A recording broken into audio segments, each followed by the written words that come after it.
남의 눈에 피눈물 내더니 꼴 좋네요. 이번 주 전국을 울리고 웃긴 역대급 인과응보 사연 모음집. 안녕하세요, 여러분. 어느덧 한 주가 훌쩍 지나 주말의 길목에 섰습니다. 이번 일주일도 참 고단하셨지요? 세상살이가 내 마음 같지 않고 믿었던 사람에게 상처받아 남몰래 눈물 훔친 밤도 있으셨을 겁니다. 하지만 여러분, 인생은 참 묘해서요. 억울한 눈물 뒤에는 반드시 해뜰 날이 있고 남의 눈에 피눈물 흘리게 한 사람은 결국 제 발등을 찍게 마련이더군요. 오늘은 이번 주 우리 채널에서 가장 뜨거운 공감을 얻었던 사연을 모아봤습니다. 시어머니의 예상치 못한 일침부터 돈 앞에 본색을 드러낸 남편의 최후까지. 가슴 답답할 때 시원한 약수 한 사발 들이켠 듯한 이야기들, 지금 바로 시작합니다. 잠시 눈을 감고 편안하게 들어보세요. 자식한테 다 퍼주고 뒷방 늙은이 된 친구, 저는 제 노후 지켰습니다. 제 제일 친한 친구 이야기예요. 아들 장가갈 때 집 사준다고 자기 살던 집까지 팔아보탰죠. 그런데 1년 뒤 아들네 반찬 해주러 갔다가 바뀐 현관 비밀번호 때문에 1시간을 문 밖에 서 있었대요. 오랜만에 만난 친구는 목소리에 힘이 하나도 없었어요. 아들한테 전화하니 돌아온 말은 엄마 연락하고 좀 와. 우리도 사생활이 있잖아. 그 친구 손을 잡고 말해줬습니다. 내 손에 떡이 있어야 자식도 널 들여다보는 법이야. 얼마 뒤 제 아들도 사업 자금을 보태달라더군요. 저는 단호하게 거절했습니다. 얘야, 이 돈은 내 목숨줄이다. 아들은 처음엔 서운해하며 발길을 끊는 듯 하더니 제가 꼬박꼬박 내 집에서 취미 생활 즐기며 여유 있게 사니까 이젠 주말마다 손주들 데리고 와서 얼굴 비추기 바빠요. 친구는 지금도 아들 눈치 보며 가슴 졸이는데 저는 제 돈 쓰며 당당하게 살고 있습니다. 여러분, 자식 사랑도 좋지만 내 노후는 내가 지켜야 합니다.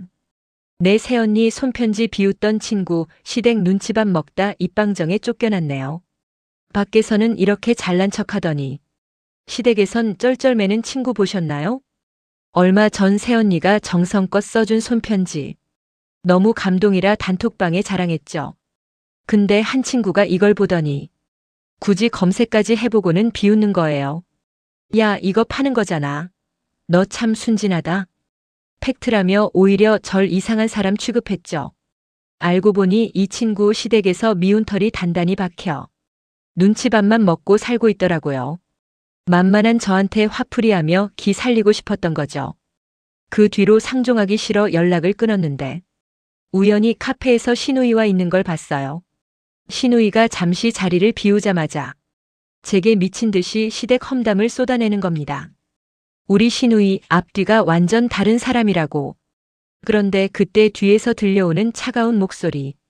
옳게 내 앞뒤가 어떻게 다른데? 네, 바로 뒤에 서 있던 시누이였죠. 딱 걸린 겁니다. 결국 그 입방정이 결정타가 되어 양육권까지 뺏기고 쫓겨났다는 소식을 들었습니다. 근데 며칠 전 염치 없이 크리스마스 안부 연락까지 왔길래 가차없이 차단하고 단톡방도 나와버렸습니다. 친구야, 남의 정성 비웃기 전에 내 처지부터 돌아보지 그랬니? 내 눈물이야말로 진짜 상술 같다. 돈 안 버는 기생충은 필요 없어 아픈 아내 버린 남편. 제가 잘 나갈 땐 세상 둘도 없는 애처가였던 남편. 하지만 제가 아프고 돈줄이 끊기자 그의 본색이 드러나기 시작했습니다. 돈 안 버는 기생충은 필요 없다며 제 손에 이혼 서류를 던지더군요. 우리 결혼은 사기였다는 말과 함께요. 저는 독하게 마음먹고 치료에만 전념했습니다. 그리고 기적처럼 다시 일어섰죠. 오히려 전보다 더 크게 성공했어요. 그러던 어느 날 친구에게서 전 남편 소식을 들었습니다. 제가 재기했다는 소문에 매일같이 울고 다닌다고요. 아니나 다를까 그에게서 장문의 문자가 왔습니다. 가장으로서의 압박감에 눈이 멀었다며 구차하게 용서를 빌더군요. 저는 딱 한마디 보냈습니다. 사기당한 건 당신이 아니라 바로 나였네. 의사 집안 약사 며느리 얻겠다고 며느리 쫓아낸 집안 최후. 어느 날부터 남편의 귀가가 늦어지더니 시어머니 태도가 180도 달라지더라고요. 저보고 우리 아들 앞길 막지 말고 당장 이혼 도장 찍으라며 윽박질렀죠. 알고 보니 남편이 만나는 여자가 의사 집안 딸의 약사라는 거였어요. 전 결국 피눈물을 흘리며 쫓겨났습니다. 그 후 전 그냥 제 인생을 살았어요. 그쪽 집안은 신경도 안 쓰고 말이죠. 그런데 어느 날 믿을 수 없는 전화가 왔어요. 세상에. 그 약사라는 여자 이름부터 직업까지 싹 다 가짜인 사기꾼이었대요. 전 남편 돈 수억을 뜯고 증발해버린 거죠. 남편은 전 재산 날리고 폐인이 됐고요. 이 소식이 들리자마자 전 시어머니한테 전화가 오더니 대성통곡을 하며 빌더라고요. 얘야, 나한테 며느리는 너밖에 없다. 우리 아들하고 다시 잘해보면 안 되겠니? 저를 기생충 취급할 땐 언제고 이제 와서 저를 찾는 꼴이 어찌나 우습던지. 그래서 제가 딱 한마디 해줬습니다. 어머니, 조상님이 노하신다더니 진짜 벌 받으셨네요. 사기꾼 며느리랑 평생 오붓하게 사세요. 전 이만 바빠서요. 여러분, 제가 너무 못된 건 아니죠? 전세 산다고 무시하며 우리 아들 욕하던 앞집 미용실 원장, 알고 보니. 여러분, 겉모습만 보고 사람을 함부로 판단하면 어떻게 되는지 아세요? 저를 무시하던 앞집 여자가 제 발등 찍은 사연 들려드릴게요. 아파트 분여회만 가면 저를 전세댁이라 부르며 온갖 굳은 일은 다 시켰어요. 전세 살면 봉사라도 열심히 해야지 하면서요. 심지어 저희 아들을 부모 등골 빼먹는 백수라고 소문까지 내더라고요. 전 그냥 웃어넘겼습니다. 굳이 우리 사정을 다 알릴 필요는 없으니까요. 그런데 며칠 전 상가 재계약 날이었어요. 미용실 하는 그 여자가 초조하게 앉아있더군요. 제가 그 앞에 나타나니까 입이 떡 벌어져서 묻는 거예요. 어머, 전세댁이 여기 웬일이야? 상가 청소 알바라도 구하러 왔어? 제가 건물주 자리에 앉으며 말했죠. 아유, 앞집 엄마. 내가 이 건물 주인이거든. 그 여자 얼굴이 하얗게 질리더군요. 전 서류를 뺏어들며 한마디 더 했습니다. 앞집 엄마 아파트 청소가 그렇게 힘들다며? 그럼 이제부터 앞집 엄마가 좀 하는 게 어때? 싫으면 다른 상가 알아봐야지 뭐. 얄밉던 입술이 덜덜 떨리는데 어찌나 고소하던지. 여러분, 사람 겉모습만 보고 함부로 말하면 이렇게 큰 코 다치는 법입니다. 친정 아버지 유산을 시동생 주라고 하시네요. 사돈댁 재산을 자기 쌈짓돈처럼 여기는 시어머니. 돌아가신 친정 아버지가 남겨주신 아파트 한 채. 이걸로 시동생 장가 미천을 대라더군요.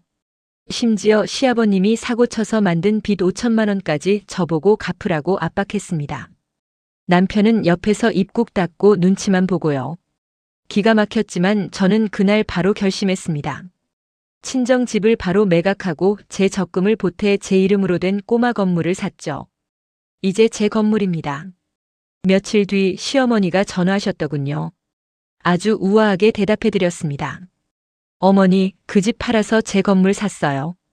건물 관리하느라 바빠서 시동생까지 챙길 정신이 없네요.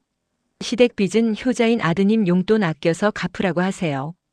얼굴이 흑빛이 되어 소리 지르는 시어머니. 전화는 바로 차단했고요. 그 길로 시댁 행사도 다 끊어버렸습니다. 제 재산 제가 지킨 게 너무 냉정한 건가요? 친정 엄마 등살에 밀려 눈물 찢던 며느리, 시어머니가 친정 엄마를 불러 세웠습니다. 세상에 내 편 하나 없다고 느껴질 때 예상치 못한 곳에서 구원받은 적 있으신가요? 사고뭉치 남동생 때문에 친정 엄마는 툭하면 제게 전화를 걸어 돈을 요구하셨어요. 내가 누나 노릇 좀 해야지. 시댁 눈치 보며 모은 적금까지 깨서 보내드렸지만 돌아오는 건 그것밖에 안 되냐는 타박뿐이었죠. 어느 날 친정에서 모진 소리를 듣고 집 앞에서 엉엉 울고 있는데 무뚝뚝하던 시어머니가 제 앞에 서 계셨어요. 들킬까봐 고개를 푹 숙였는데 조용히 제 손을 잡고 방으로 데려가시더니 낡은 통장 하나를 제 손에 쥐어주셨습니다. 이거 내가 명절마다 준 용돈 안 쓰고 모은 거다. 사돈댁이 너 귀한 줄 모르면 내가 너 귀하게 대접하면 되지 않겠니? 그 길로 어머니는 저를 데리고 친정으로 향하셨습니다. 당황하는 저희 엄마 앞에서 어머니가 단호하게 말씀하셨죠. 사돈, 내 며느리가 사돈댁 은행입니까? 앞으로 우리 애한테 돈 이야기 꺼내려면 저한테 먼저 연락하세요. 친정 엄마는 사색이 되어 입을 다무셨고 저는 그날 어머니 품에서 정말 아이처럼 울었습니다. 여러분, 이런 시어머니 저 전생에 나라를 구한 걸까요?